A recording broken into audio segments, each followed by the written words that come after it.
Նախ Ադրբեջանի փոխվարչապետ Շահին Մուստաֆայևի Երևան այցի մասին Նիկոլ Փաշինյանի գնահատմամբ կարևորագույն, նույնիսկ պատմական իրադարձություն է, իսկ այն, որ ադրբեջանցի պաշտոնյաների Հայաստան գալու մասին մեր հասարակությունը տեղեկացավ միայն այն ժամանակ, երբ Զվարթնոց օդանավակայանում արդեն վայրէջք էր կատարել նրանց ինքնաթիռը, վարչապետն ասում է, կոնֆիդենցիալությունը պահել էին, այդ թվում անվտանգության համար։ Նախ ես կարծում եմ, որ շատ կարևոր իրադարձություն է տեղի ունեցել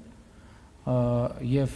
համարում եմ երկու երկրների փոխվարչապետերի այցերը պատմական խաղաղության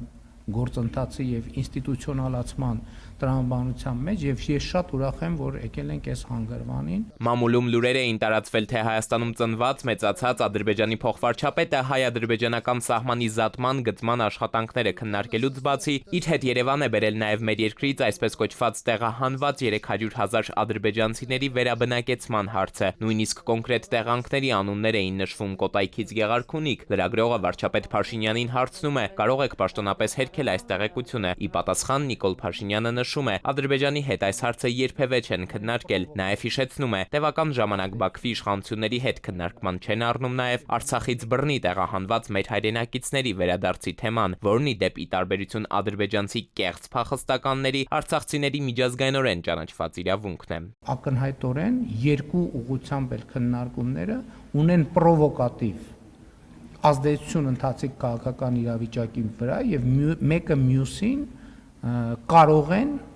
եւ հաճախ այդպես էլ պատահում է թեժացնում են։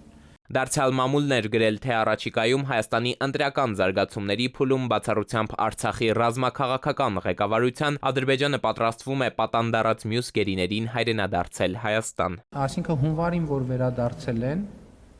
այդ ինչի համար է եղել։ Միշտ էլ ընտրություններից առաջ է,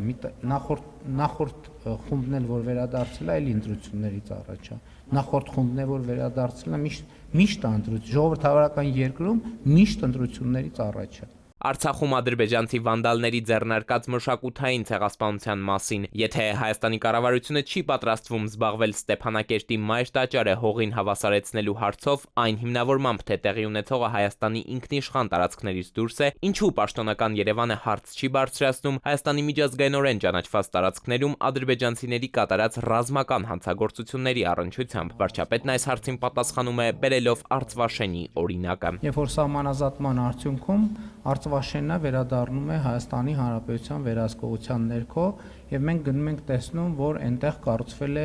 մեծ մզկիթ, ասենք 2016 թվականին։ Մեր ռեակցիան ինչ պետք է մենք անենք։ Եվ օրինակ այդ մզկիթի տարածքի հետ կապված օրինակ Հայաստանի քաղաքացիներ կան, ովքեր բերում են իրենց սեփականության վկայականները, ասում են, գիտեք, ինձ այս հողը մերն է եղել եւ այլն եւ այսպես շարունակ եւ ամենատարբեր հարցեր։ Մենք ինչ պետք է անենք։ Ադրբեջանն էլ Հայաստանի նկատմամբ մեղադրանքներ ունի, շարունակում է Փաշինյանն ու պնդում, պետք է որոշում կայացնել, շարունակում ենք կոնֆլիկտը, թե գնում խաղաղության։ Ինքն առաջարկում է հիմնվել թղթերին արձանագրված պայմանավորվածությունների վրա։ Էդուարդ Պողոսյան, ժամը լրատվական։